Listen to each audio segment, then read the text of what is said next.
Good morning, everyone. So, I would like to teach today about paronychia. Paronychia, you must be knowing that is infection beneath the nail fold.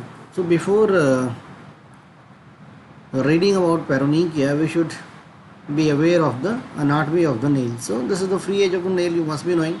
This is the nail body, and this is called lunulae. This is aponychium, and here this area is called the paronychium, and infection here is called as paronychia, and if there is infection here, that is in the cuticle, it is called as aponychia. These are nail folds, and this is nail groove.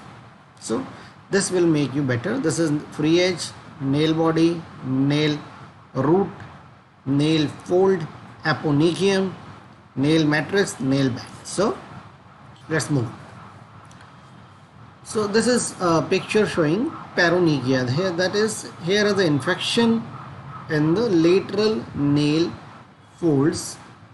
Nail bed infection is the commonest hand infection. You must be knowing that after initial inflammation, pus accumulates beneath the nail, and that leads to pain in the finger or nail bed.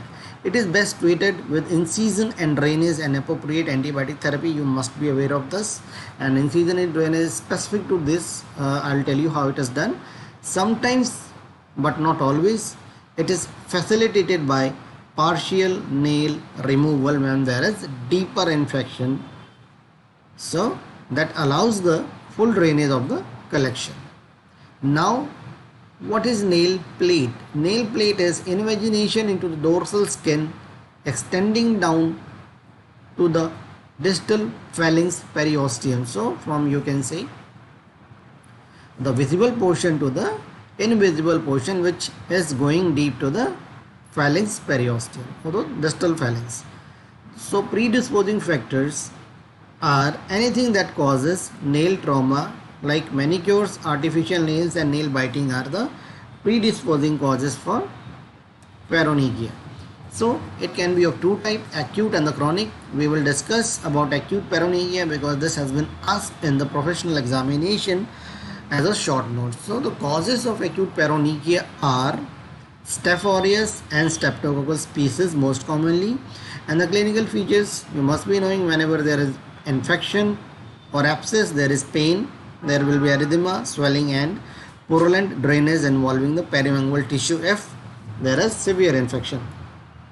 Now treatment is warm water socks are very helpful. If the infection is not very severe, oral antibiotics may help, and if pus and fluctuation is present, then obviously there is a Freer's elevator or 18 gauge needle can be passed along the involved nail fold, and decompression can be done. I'll show you in the picture. If the aponychial folds are involved, we have to create proximally based flap of aponychium followed by irrigation and the packing that will help in the healing, that is secondary healing.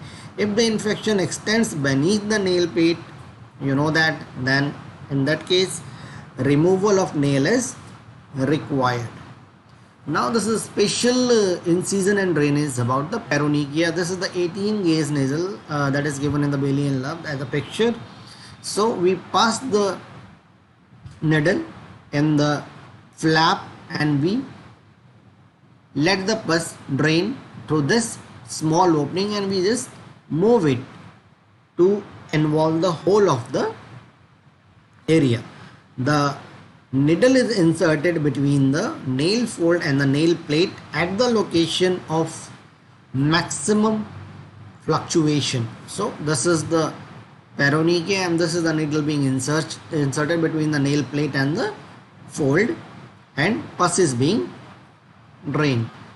Now there is also a term called as paronychia. So cause of paronychia, which is chronic, is caused by Candida species. So the difference is there.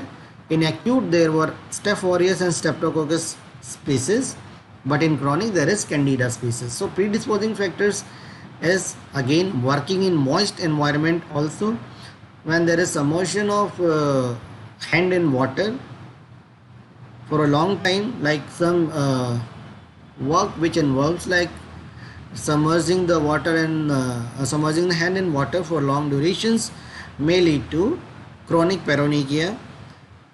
They develop a thickened nail with callus-like formation along the nail folds and may occasionally become red and inflamed, that is acute on chronic.